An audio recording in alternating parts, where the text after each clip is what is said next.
기원전 261년 인도 동부 칼링가 왕국. 전쟁이 끝난 들판에 10만 구의 시신이 쌓여 있었습니다. 15만 명이 포로로 끌려갔고 그보다 많은 이들이 굶주림과 질병으로 쓰러졌습니다. 승리한 황제는 전쟁터를 걸었습니다. 그런데 그는 환호하지 않았습니다. 그는 울었습니다. 이 순간 역사상 가장 극적인 변화가 시작됩니다. 잔인한 정복자가 인류 역사의 가장 위대한 성왕으로 거듭나는 이야기. 아소카. 그는 누구였는가? 기원전 304년경 마우리아 왕조의 수도 파탈리푸트라. 아소카는 2대 황제 빈두사라의 아들로 태어났습니다. 그러나 그의 출발은 불리했습니다.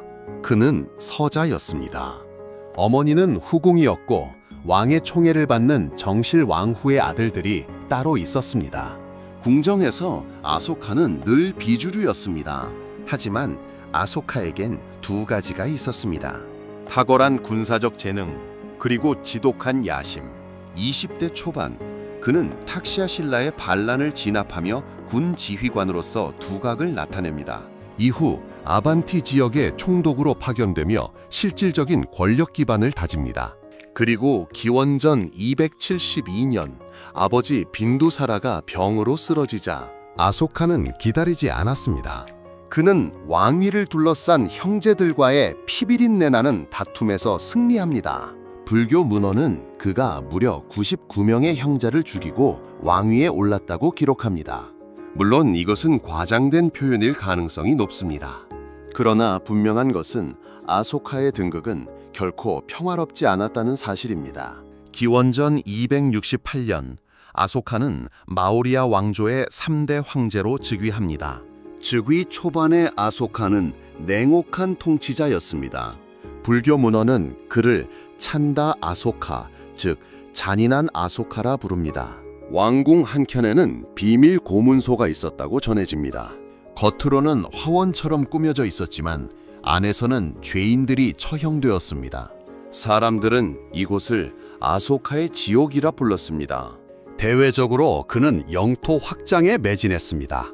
마우리아 제국은 이미 인도 아대륙 대부분을 지배하고 있었지만 아소카는 멈추지 않았습니다.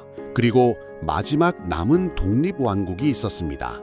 인도 동부 벵골만 연안의 칼링가 왕국. 기원전 261년 아소카는 전쟁을 선포합니다. 칼링가는 작은 나라가 아니었습니다. 강력한 군대를 보유한 독립왕국이었고 마우리아 제국의 끝까지 저항했습니다. 전투는 처참했습니다. 칼링가의 군사와 민간인들은 목숨을 걸고 싸웠습니다. 그러나 세계 최강의 마우리아 군대 앞에서 결과는 정해져 있었습니다. 황제는 전쟁터를 직접 걸었습니다. 불타버린 마을, 울부짖는 아이들, 강물처럼 흐르는 피. 이 순간 아소카는 무언가가 부서지는 것을 느꼈습니다. 지금 왕은 깊은 슬픔과 회한을 느낀다.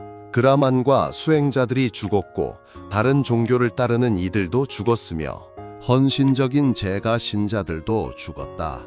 이것은 왕에게 무거운 짐이다. 역사상 가장 강력한 황제 중 한 명이 전쟁터에서 무너졌습니다. 그리고 그 균열 속으로 불교가 스며들었습니다.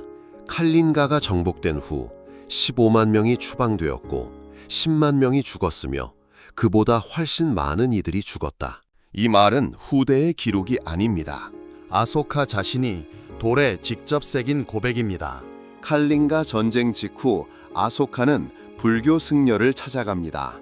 이미 마우리아 궁정에는 불교 신자들이 있었습니다. 할머니 역시 불교 신자였다는 기록이 있습니다. 그러나 아소카에게 불교는 그저 왕실의 종교 중 하나였을 뿐이었습니다. 칼링가 이후 달라졌습니다. 그는 진지하게 불법을 공부하기 시작합니다. 2년여의 탐구 끝에 아소카는 완전히 귀의합니다. 아소카는 선언합니다. 더 이상 전쟁으로 영토를 넓히지 않겠다고. 대신 다르마로 세상을 정복하겠다고. 그는 사냥을 그만뒀습니다. 궁중의 고기 소비를 크게 줄였습니다. 신하들에게 백성의 목소리를 언제든 황제에게 전하도록 명령했습니다. 심지어 목욕 중에도 식사 중에도 백성의 일은 잠시도 미룰 수 없다. 아소카가 남긴 가장 놀라운 유산은 돌입니다. 그는 제국 전역에 거대한 돌기둥과 바위를 세우고 그 위에 직접 칙령을 새겼습니다. 총 33개의 주요 칙령이 오늘날까지 남아 있습니다. 내용은 놀랍습니다. 전쟁의 영광이 아니라 반성과 약속이 새겨져 있습니다. 모든 사람은 나의 자녀다. 내가 내 자녀들에게 이 세상과 저 세상의 모든 행복과 번영을 바라듯 나는 모든 사람에게 그것을 바란다. 말뿐이 아니었습니다. 그는 제국 전역에 병원을 세웠습니다.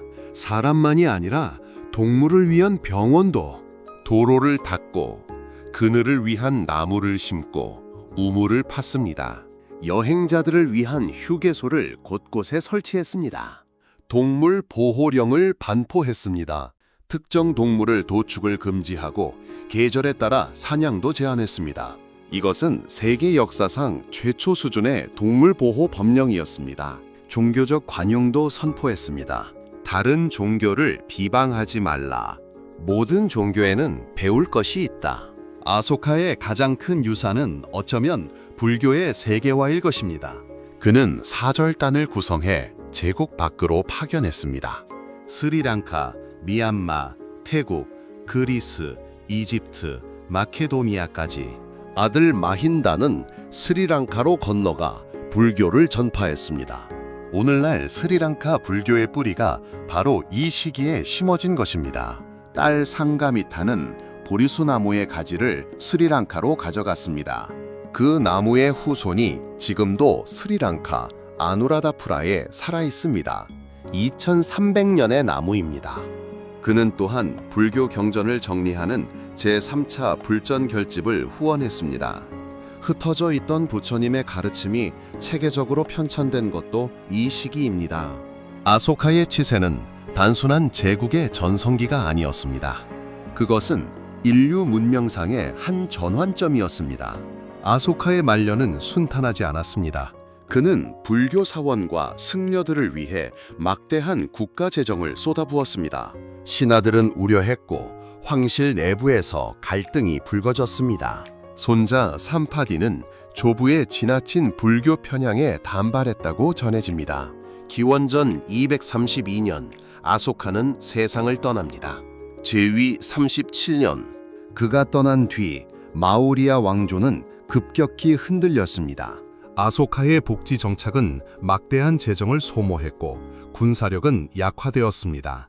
그의 사후 50년이 채 지나지 않아 마우리아 왕조는 멸망합니다. 그러나 그의 이름은 사라지지 않았습니다.